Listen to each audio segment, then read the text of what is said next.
Hello everyone, আসসালামু আলাইকুম। আজ আমি রান্না করে দেখাবো বিয়ে বাড়ির মতো ডাউল। আমি এটা মসুরির ডাল দিয়ে করেছি।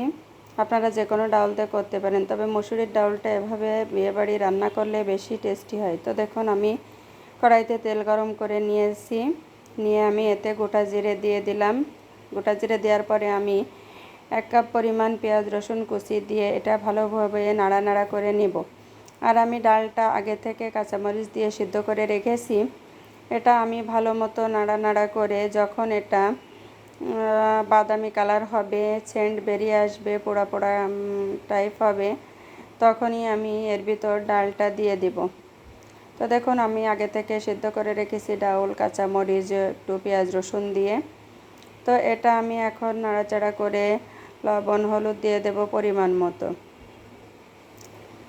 নাড়াচাড়া করে দিয়ে দেব পরিমাণ মতো লবণ আর হলুদ। এটা দিয়ে আমি আর একটু ভালো মতো নাড়াচাড়া করে এতে আমি পানি অ্যাড করে দেব।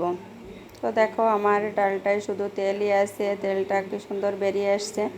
এরকম হয়ে এলে আমি এতে ডাউলে পানি দেব। খুব বেশি পানি দেব না। এই ডাউলটা হবে ঘন ঘন, খেতে অসাধারণ একটা টেস্ট। এটা মাংসের আগে অথবা মাংসের সাথে অথবা মাংসের পরে যে কোনো সময় খেতে পারেন আপনারা। এভাবেই পানি দিয়ে একটু জাল দিয়ে এরকম ঘন ঘন হয়ে এলেই আমার ডাল রান্নাটা রেডি হয়ে যাবে। আর এভাবে ডাল রান্না করে খেয়ে একদিন দেখেন যে এর কতটা টেস্ট। এটা অনেক টেস্টি হবে এবং একবার এভাবে ডাল রান্না করে খেলে আপনারা বারবার এভাবেই ডাল রান্না করে খেতে চাবেন। তো আমি লাস্ট পর্যায়ে 1 চা চামচ গরম মশলা গুঁড়া দিয়ে দিচ্ছি।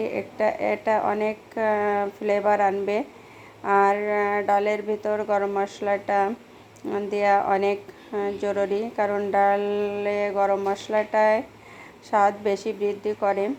তো আমার এই রান্নাটি যদি আপনাদের ভালো লাগে, আমার চ্যানেলটি লাইক, কমেন্ট এবং সাবস্ক্রাইব করতে ভুলবেন না।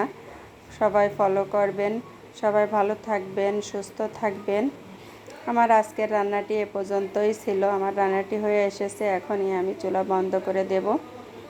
তো এখন আমি পরিবেশন করে দেখাতে পারছি না। আমি ছোট্ট একটা বাটিতে নিয়ে দেখাচ্ছি যে ডালটা কেমন গাঢ় হয়েছে, কেমন হবে। এরকমই হবে, খুব বেশি গাঢ় না, আবার খুব বেশি পাতলা না। তো আমার ডালটা রেডি। সবাই এভাবে ডাল খেয়ে রান্না করে খেয়ে আমার রান্নায় কমেন্ট করবেন। সবাই ভালো থাকেন, সুস্থ থাকেন। আল্লাহ হাফেজ।